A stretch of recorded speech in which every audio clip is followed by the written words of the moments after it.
விஜய் வந்து தாத்தா கிட்ட சொல்றாரு, "கல்யாண நாளைக்கு நாங்க வந்து கொடைக்கானல் போயிட்டு, அவள வந்து சந்தோஷப்படுத்த போறேன். அவ கூடவே டைம் ஸ்பெண்ட் பண்ண போறேன். ரொம்ப நாளா வந்து அவ கூட நான் இல்லன்னு சொல்லிட்டு அவளுக்கு கஷ்டமா இருக்கு தாத்தா. அந்த கஷ்டத்த இன்னைக்கு ஃபுல்லா போக்க போறேன். 4 நாள் அவ கூட வந்து நானும் அவளும் கொடைக்கானல் போறோம் தாத்தா. ஜாலியா இருக்க போறோம்னு." சரிடா, ம் இந்த மாரி தான்டா நான் எதிர்பார்த்தேன் உன்கிட்டருந்து. காவேரிக்கு நேரம் ஒதுக்குனா தானடா அவளும் சந்தோஷமா இருப்பா.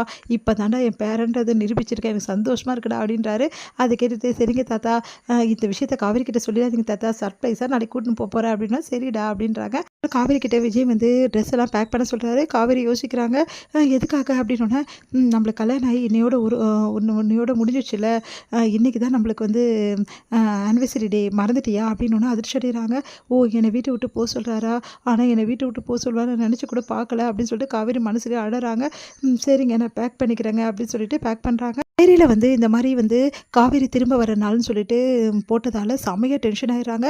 நிவின் கிட்ட சண்டை போடுறாங்க. யமுனா அப்ப நிவின் வந்து நடந்த விஷயத்த எல்லா உண்மையும் சொல்றாரு. இந்த மாரி உன் அக்காவும் வந்து விஜயும் வந்து கான்ட்ராக்ட் மேரேஜ் தான் பண்ணியிருக்காங்க.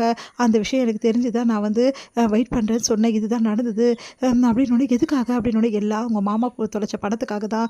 இதனால தான் வந்து உன் அக்கா இந்த முடிவு எடுத்தா அப்படின்னோனே, ஐய்யயோ! அப்படின்னு சொல்லிட்டு பயங்கரமா அதிர்ச்சியில பயங்கரமா கலங்கி நிக்கிறாங்க. உடனே அவங்க அம்மா வீட்ல போயிட்டு எல்லார்கிட்டயும் சொல்றாங்க. நடந்த விஷயத்துல எல்லாரும் அதிர்ச்சி அடைகிறாங்க. "என்னடி சொல்ற? இப்படி ஒரு குண்ட தூக்கி போறியேடி, வேற என்னம்மா பண்றது? ஒண்ணுமே புரியலம்மா எனக்கு. வந்து அக்காவோட வாழ்க்கை அவ்வளோதாம்மா.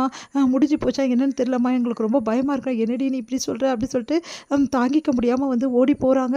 நம்ம சாரதா இங்க ஓடி வராங்க. ஓடி வந்துட்டு பார்த்துட்டு காவேரி, விஜய் வெளிய வராங்க. காவேரியோட கையில பேக் இருக்கிறத பார்த்து அதிர்ச்சி அடைகிறாங்க. "என்னடி இது பேக்கு?" அப்படின்னோனே, "அம்மா" அப்படின்றாங்க. "எனக்கு எல்லாம் தெரியும்டி" அப்படின்னு சொல்லிட்டு பயங்கரமா கதறி கதறி அழறாங்க. நம்ம சாரதா ஒண்ணும் புரியாம விஜய் தவிக்கிறாரு. ம் "இன்னைக்கு இன்னையோட உனது கான்ட்ராக்ட் வந்து முடியுது. அவ்வளோதான் அதுதானே?" அப்படின்னோனே, அப்படியே அதிர்ச்சியா காவேரி பார்க்குறாங்க. "அம்மா உனக்கு எப்படிம்மா?" அப்படின்னோனே, "எங்களுக்கு எல்லாருக்கும் எல்லாம் தெரியும். இன்னைக்கு தான் எங்களுக்கு தெரிய வந்துச்சு. ஏன்டி இப்படிலாம் பண்ண? ஏன்டி உன் தலை மேல மண்ண வாரி கொட்டிக்கிட்ட? இப்படி பண்ணிட்டியேடி?" அப்படின்னோனே, "ஏன்டி தேவைன்னா பணம் தேவைன்னா என்ன வேணாலும் பண்ணியிருக்கலாமேடி. ஊர்ல இருக்க வீடே வித்துருக்கலாமேடி. அதுக்கு எதுக்கு இப்படி ஒரு கல்யாணத்த நீ பண்ணிக்கிட்ட?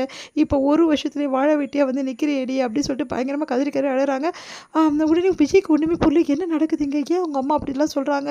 அப்படின்னு சொல்லிட்டு விஜய் வந்து பேச போறாரு. இது எல்லாத்தையுமே வந்து ராகினி கேட்டுறாங்க. "என்னது கான்ட்ராக்ட் மேரேஜா? அப்போ விஜய்க்கும் வந்து காவேரிக்கும் நடந்தது கான்ட்ராக்ட் மேரேஜா? ஐயோ! எவ்வளோ பெரிய விஷயம். இந்த விஷயம் அல்வா மாரி நம்மளுக்கு கிடைச்சிருக்கே." அவங்க அப்பாவுக்கு கால் பண்றாங்க. நடந்த விஷயத்த சொல்றாங்க. "என்னம்மா சொல்ற?" அப்படின்னு. "ஆமாப்பா, விஜய்க்கும் காவேரிக்கும் நடந்தது கான்ட்ராக்ட் மேரேஜ். இந்த விஷயம் இப்போ தான் எல்லாரும் நின்னு பேசிட்டு இருக்காங்க." "அப்பா உடனே வாங்கப்பா." "சரிம்மா, நான் உடனே சம்மதி கூட்டின்னு வந்துடுறேன்." அப்படின்னு. "அப்பா இங்க பாருங்க, ரொம்ப நேரம் டைம் எடுக்காதீங்க." "உடனேம்மா நான் இங்கே தாம்மா இருக்கேன், பக்கத்துல தாம்மா. உன்னை பார்க்க தான் வரலான்னு நினச்சிட்டு இருந்தேன். அதுக்குள்ளேயே நீ இப்படி சொல்லிட்ட. நான் 2 செகண்ட்ல வந்து நிற்கிறேன் உன் அப்பா." "சரிங்கப்பா சீக்கிரம் வாங்க." ஐயோ! இன்னைக்கு செம்ம விஷயம் நடக்க போதே. காவேரி விட்டு போலாளா? அதான் கையில பேக் வச்சிருக்காளா? ஐயோ! இதெல்லாம் பார்க்கறதுக்கு கண்கொள்ளா காட்சியா இருக்கே அப்படின்னு ராகினி பார்த்துட்டு இருக்காங்க. எங்க தாத்தா வந்து என்ன விஷயம் அப்படின்னு சொல்லிட்டு வெளியே வராரு. வெளியே வந்தாரு. சாரதா அழகத்தை பார்த்துட்டு ஒன்றும் புரியாம, "என்னாச்சுமா?" அப்படின்னோடனே, "ஐயா நீங்களாவது என்கிட்ட சொல்லியிருக்க கூடாது ஐயா. உங்களுக்கு தெரியுமா தெரியாதானே தெரியலையே. என் விஜய் தம்பியும் என் பொண்ணும் இந்த மாதிரி ஒரு பண்ணியிருக்காங்களே. கான்ட்ராக்ட் வந்து கல்யாணம் பண்ணியிருக்காங்களாமே. ஏதோ கான்ட்ராக்ட் கல்யாணமாமே. இப்போ தான் இவளாம் சொன்னா. ஏன்டி இப்படிலாம் பண்ண?" அப்படின்னு சொல்லிட்டு பயங்கரமா அழறாங்க. "அம்மா நான் சொல்றத கேளும்மா. எனக்கு இந்த விஷயம் முன்னாடியே தெரியுமான்னோனே" அதிர்ச்சி அடைகிறாங்க. "என்னையா சொல்கிறீங்க?" அப்படின்னோடனே, "ஆமாம்மா எனக்கு முன்னாடியே தெரியும். பேசிக்கலாமா? ரொம்ப டென்ஷன் ஆகாத சாரதா. நம்ம பேசிக்கலாம்." அப்படின்னோடனே பாட்டி வராங்க. "நீங்க என்னங்க சொல்கிறீங்க? என்னென்னமோ சொல்லிட்டு இருக்கீங்க. என்ன நடக்குதுங்க?" அப்படின்னோடனே, உடனே வந்து அழுதுட்டு இருக்கிறத பார்த்துட்டு, "என்ன சாரதா என்ன நடந்தது?" அப்படின்றாங்க. "கான்ட்ராக்ட் மேரேஜ் ஆமா இவங்க பண்ணியிருக்கிறது." அப்படி சொல்கிறாங்க. அதை கேட்டு அதிர்ச்சி அடைகிறாங்க பாட்டி. "என்னடா இது? என்ன விஜய் இதெல்லாம் நடக்குதுன்னோடனே" விஜய் வந்து தாத்தாவை பார்க்குறாரு. தாத்தா வந்து, "கவலைப்படாத விஜய், நான் பேசிக்கிறேன்." அப்படின்னு சொல்லிட்டு இருக்காரு.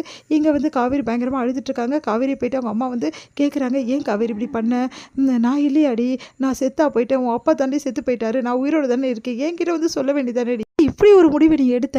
இப்படி பண்ணிட்டியேடி. உன் தலையில நீயே மண்ண வாரி கொட்டிட்டியேடின்னு" சொல்லிட்டு பயங்கரமா கதறி கதறி அழறாங்க. அந்த டைம்ல தாத்தா வந்து, "சாரதா அழாதம்மா. நடந்தது என்னன்னு உனக்கு தெரியாது. அதனால தான் அழுதுட்டு இருக்க.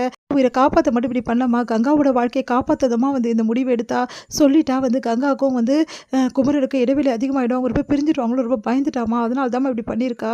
வேற எதுவும் இல்லைன்னா." ஐயோ! இப்படி பண்ணிட்டாளே இவன்னு சொல்லிட்டு கதறி கதறி அழறாங்க. எல்லாரும் என்ன பண்ண தவிக்க